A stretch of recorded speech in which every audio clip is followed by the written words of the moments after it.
Hey there everyone, and welcome to the fourth installment of my build log series about my large spaceship. I'm really excited for today's episode because I get a lot of work done.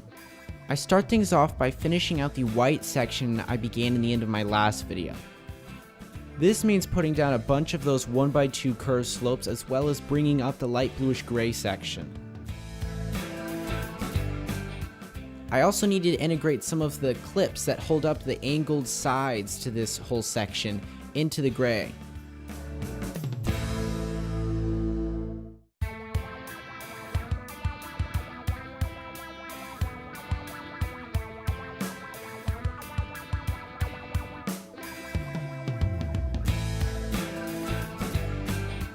Here you see me begin work on the front little angled bit of the ship, shown here.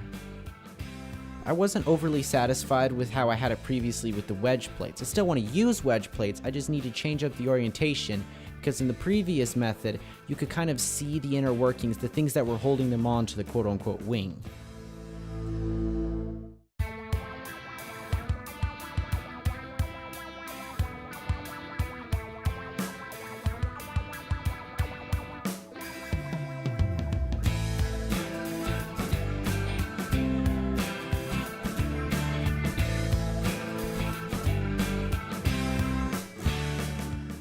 Now it comes time to work on the wing itself. I want to add an angled section in the back to break up the straight lines, like here in the concept art. I was unfortunately rather limited part selection wise with white wedge plates. I do own quite a few white wedge plates, which is one of the biggest reasons why I chose white as my primary color, but I don't own a great variety of them.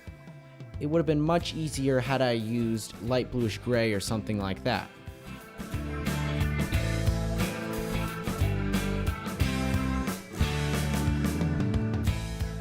This attempt had the right curve for what I was going for, but was way too large for the ship.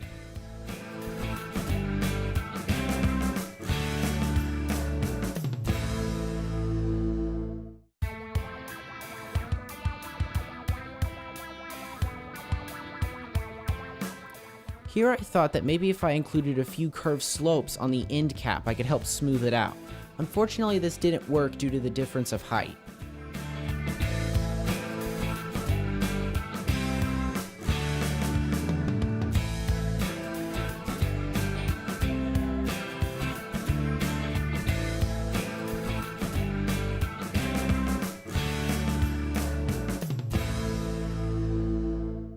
This was actually a pretty neat attempt in my opinion. I liked how the slope angled in back on itself. But despite how much I liked the actual look of it, I didn't feel like it fit the overall aesthetic of the ship very well.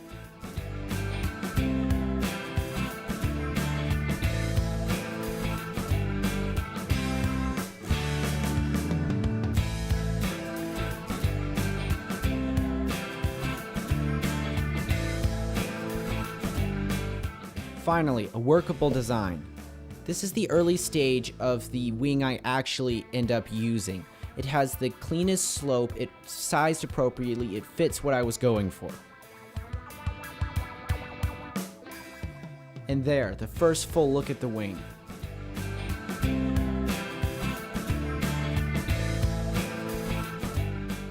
At the bottom of the screen, you can now see me piecing together a replica for the other side of the ship.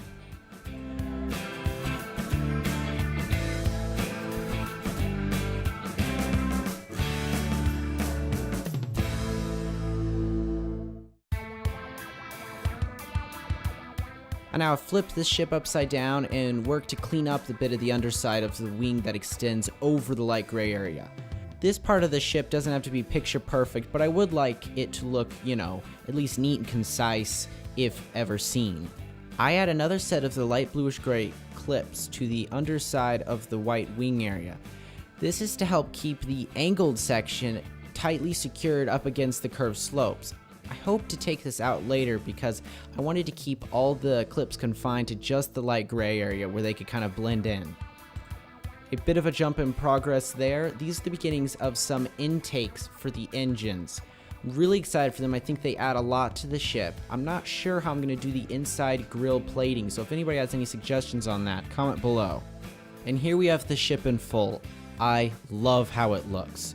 you can check out the front of it and see the updated cap and whatever you want to call it, how the wedge plates now extend further than the curved slope area. And if you look at the back, you can also get a better idea of how the intake will look for the engines. Thanks for watching, guys. I'm super happy to see this ship coming together. Comment below with any ideas you have, what you like about it, and be sure to stay tuned for new videos coming up as soon as I can make them. Adios.